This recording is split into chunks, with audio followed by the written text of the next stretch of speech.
नमस्कार दोस्तों, आपका प्यारा मित्र ओम जितेंद्र सिंह तोमर एक बार फिर से आपके लिए लेकर आया एक और नई व शानदार कहानी।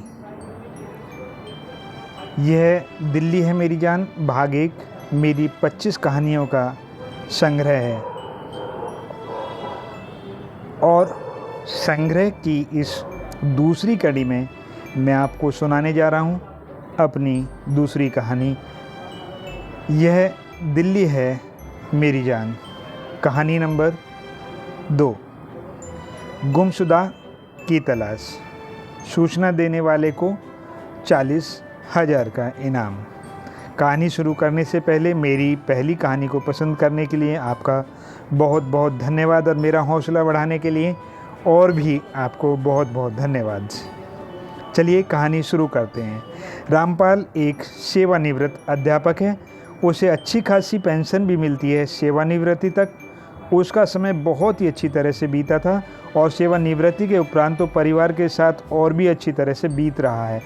घर के अंदर की खुशियां देखकर उसके घर में स्वर्ग होने की प्रतीति होती है। परेशानी कब किस पर आ जाए कहा नहीं जा सकता। 20 अप्रैल 2020 सुबह 10 बजे तक रामपाल एकदम स्वस्थ प्रतीत हो रहा था। शाम को 7 बजते तेज़ बुखार के साथ साथ सारे लक्षण दिखाई देने लगे जो एक कोरोना पॉजिटिव मरीज़ के अंदर दिखाई देते हैं। इस समय देश भर में कोरोना महामारी मुंह फैलाए घूम रही थी, इसीलिए परिवार के सभी सदस्यों के चेहरे पर खौफ साफ दिखाई देने लगा था। इसी खौफ में उसकी चारपाई घर के एक पुराने बड़े से बाहरी कमरे में डाल दी गई। यह कमरा अक्सर बंद रहा करता था, जो विशेष कार्यों पर ही खोला जाता था। इसमें केवल प्लूटो का बसेरा था, इसलिए इस बात को यूं कहें कि यह प्लूटो का कमरा है तो गलत नहीं होगा। यह प्लूटो कौन था? प्लूटो का नाम आते ही आपके दिमाग में आया होगा कि प्लूटो रामलाल के परिवार का कोई सदस्य ही होगा। जी हाँ, आप सही समझे। प्लूटो रामलाल के परिवार का ही सदस्य है।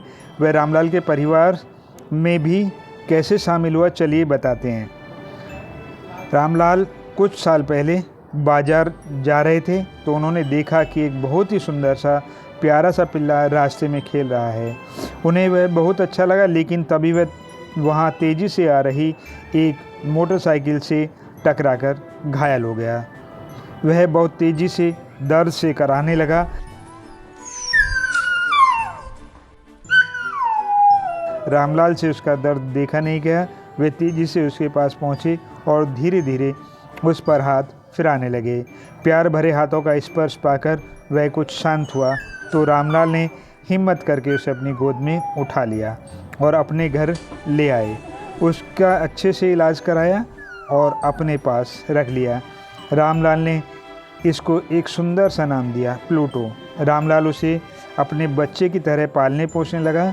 अब रामलाल के परिवार में रामलाल, उसकी पत्नी, 2 बहू और 2 बेटे, 4 पोते पोतियों के साथ प्लूटो सहित 11 सदस्य थे।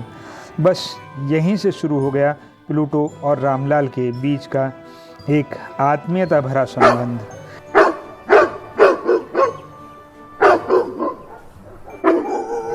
रामलाल को अपने कमरे में पाकर प्लूटो की खुशी का ठिकाना नहीं रहा। वह उछल-कूद करता और रामलाल को खुश करने का प्रयास करता, जैसे उसे मालूम हो कि उसके मालिक को कुछ तकलीफ़ है और खुशी ही उसका इलाज है। इस प्रकार अब इस कमरे में रामलाल की चारपाई और उनका प्यारा प्लूटो का बसेरा हो गया था। दोनों बेटों बहुओं ने उससे दूरी बना ली और बच्चों को भी पास न आने जाने की सख्त निर्देश दे दिए गए।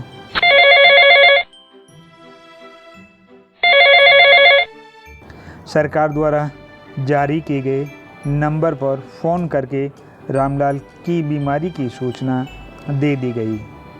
खबर मोहल्ले भर में आग की तरह फैल चुकी थी।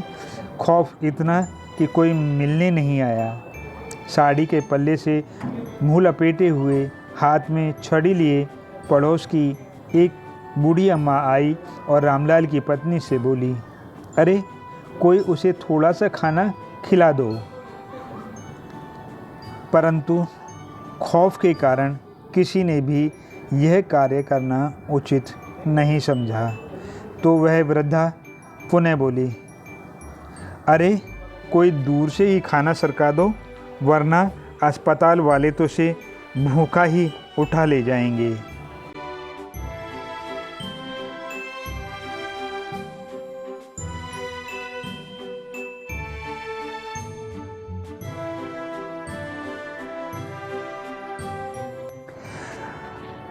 अब प्रश्न यह था कि उसको खाना देने के लिए कौन जाएगा। बेटे और बहुओं ने खाना अपनी सास को पकड़ा दिया। रामलाल ने देखा कि पत्नी के हाथ थाली पकड़ते ही कांपने लगे।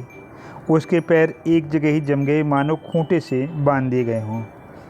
इतना देखकर पड़ोसन बूढ़ी अम्मा बोली, अरे तेरा तो पति है, तू भी मुंह बांध के चली जा, और नहीं तो दूर से ही थाली सरका दे, वो अपने आप उठाकर खा लेगा।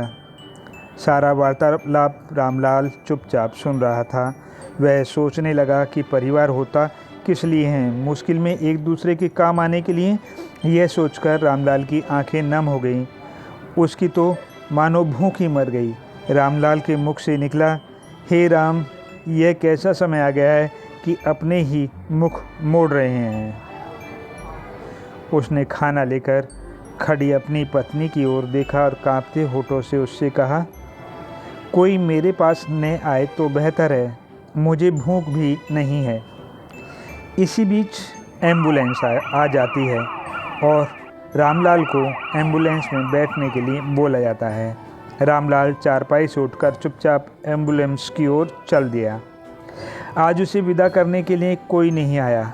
आस पड़ोस के लोग भी अपने दरवाज़ों पर खड़े होकर उसके जाने का तमाशा देख रहे थे।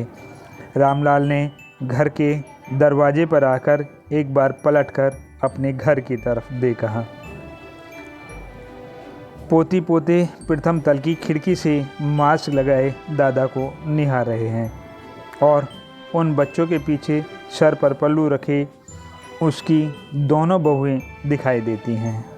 घर के दरवाजे से हटकर बरामदे पर दोनों बेटे काफ़ी दूर अपनी माँ के साथ खड़े हुए हैं। विचारों का तूफान रामलाल के अंदर प्रचंड रूप से उमड़ने लगा था। उनकी पोती ने उसकी तरफ हाथ हिलाते हुए टाटा एवं बाय बाय कहा तो एक क्षण के लिए उसे लगा कि सच में जिंदगी ने अलविदा कह दिया है। रामलाल की आंखें लबलबा उठीं। उसने चेहरा नीचे किया ताकि उसके आंसू किसी को दिखाई न दें। अब उसने एक दृष्टि घर पर डाली तो ज़मीन खरीदने से लेकर मकान बनाने तक के सारी स्थिति चलचित्र की भांति उसके दिमाग में घूम गई। इस घर की नींव उसने स्वयं खोदी थी और मजदूरों के साथ काम करके 2 मंजिला मकान बनाकर खड़ा करवा दिया था। तब बच्चे छोटे छोटे थे। उसने बैठकर अपने घर की देहरी को चूमा, माथा टेका और एम्बुलेंस में जाकर बैठ गया। उसकी पत्नी ने तुरंत पानी से भरी बाल्टी घर की उस देहरी पर उड़ेल दी, जिसको चूमकर रामलाल एम्बुलेंस में बैठा था। इसे तिरस्कार कहो या मजबूरी, लेकिन ये दृश्य देखकर उसका कुत्ता प्लूटो भी रो पड़ा। वह रामलाल के साथ जाने के लिए एम्बुलेंस में बैठने के लिए दौड़ पड़ा। एम्बुलेंस वालों ने उसे डांटकर भगा दिया। प्लूटो सारी स्थिति समझ चुका था। वह अपने मालिक के लिए उसी एम्बुलेंस के पीछे पीछे दौड़ लिया जो रामलाल को अस्पताल लेकर जा रही थी। रामलाल इस बात से बिल्कुल अनजान था कि उसका प्लूटो गाड़ी के पीछे पीछे आ रहा है।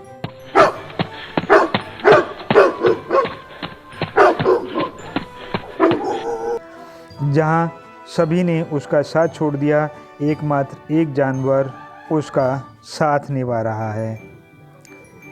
रामलाल को अस्पताल में 14 दिन के लिए ऑब्जर्वेशन पीरियड के लिए भर्ती कर लिया गया, परंतु प्लूटो बाहर ही रह गया। जो कोई भी अस्पताल के दरवाजे से निकलता तो वह दौड़कर उस तरफ जाता और अपने मालिक को न पाकर निराश होकर फिर से दरवाजे पर आकर बैठ जाता, क्योंकि सिक्योरिटी गार्ड उसे गेट के अंदर जाने की अनुमति नहीं देते।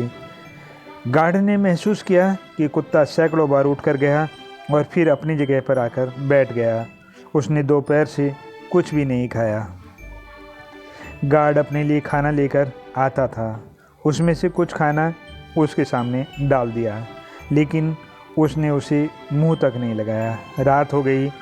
रात से सुबह और गार्ड के द्वारा दिया गया भोजन अभी भी वहीं पड़ा हुआ था।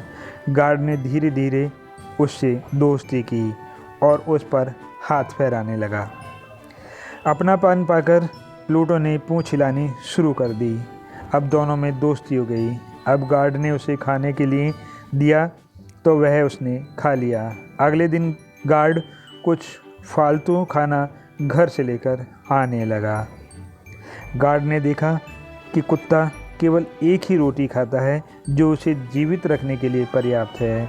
उसके खाने के बाद जो रोटी बच जाती उसे वह अपने मुंह में उठाता और अपने पास पड़ोस के दूसरे कुत्तों को दे दिया करता।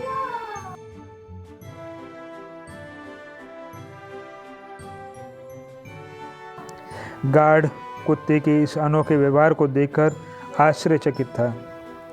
उससे और भी लाड प्यार करने लगा। अब कुत्ता भी गार्ड के साथ घुल मिल गया था। 14 दिन ऐसे ही बीत गए। रामलाल पूर्णतः स्वस्थ हो गया। रामलाल को सभी जांचें सामान्य आईं। अस्पताल ने उसे पूर्णतः स्वस्थ घोषित करके छुट्टी दे दी। जब वह अस्पताल से बाहर निकला तो अस्पताल के गेट पर प्लूटो को बैठा देखा। पहले तो उसे यह सपना सा लगा। कुत्ता गार्ड के साथ खेल रहा था।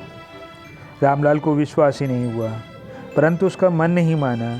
उसने उस कुत्ते की ओर देखते हुए पुकारा, प्लूटो। जानी पहचानी आवाज़ में अपना नाम सुनते ही प्लूटो के कान खड़े हो गए। वह सतर्क हो गया और आवाज़ की तरफ देखने लगा। रामलाल को पहचानते देर नहीं लगी कि यही प्लूटो है। उसने फिर से आवाज़ लगाई, प्लूटो मेरे बच्चे। प्लूटो ने जैसे ही रामलाल को देखा वह तुरंत ही रामलाल की तरफ दौड़ गया। दोनों एक दूसरे से लिपट गए। एक की आंखों से गंगा तो दूसरे की आंखों से यमुना बहे जा रही थी। सभी गार्ड रामलाल और प्लूटो के इस मिलन को एकटक होकर देख रहे थे।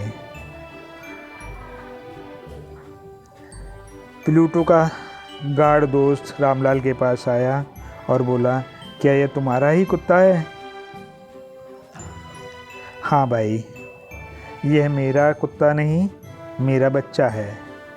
कितने दिनों से यह यहाँ है? गार्ड के प्रश्न का उत्तर देते हुए रामलाल ने उससे पूछा। करीब 14-15 दिनों से, गार्ड ने उत्तर दिया। हे भगवान, इतने दिनों से यह भूखा प्यासा यहाँ रहा होगा? नहीं, पहले 2 दिन तो इसने कुछ नहीं खाया। उसके बाद केवल जीवित रहने के लिए एक दिन में एक ही रोटी खाता। अगर मैं 2 डाल दूं तो दूसरी रोटी दूसरे कुत्तों को ले जाकर दे देता। कितनी अच्छी आदत डाली है आपने अपने इस, गार्ड ने कहा। रामलाल ने प्लूटो को एक बार फिर से अपने गले लगा लिया। तूने तो अपने खून से भी ज़्यादा बड़ा रिश्ता निभा दिया। तू मेरा तीसरा बेटा है, कहकर एक बार फिर से उसे अपने गले लगा लिया। जब तक उनके बेटे की लंबी गाड़ी उन्हें लेने पहुंचती, तब तक रामलाल अपने प्यारे प्लूटो को लेकर किसी दूसरी दिशा की ओर निकल चुके थे। उसके बाद वो कभी दिखाई नहीं दिए। आज उनकी फ़ोटो के साथ उनकी गुमशुदगी की खबर छपी है। अखबार में लिखा है कि सूचना देने वाले को 40,000 का इनाम दिया जाएगा। 40,000। हाँ, पढ़कर ध्यान आया कि इतनी ही तो मासिक पेंशन आती है रामलाल की, जिसको वह परिवार के ऊपर हंसते खिलखिलाते हुए उड़ा दिया करता था। बस इतनी सी है आज की कहानी।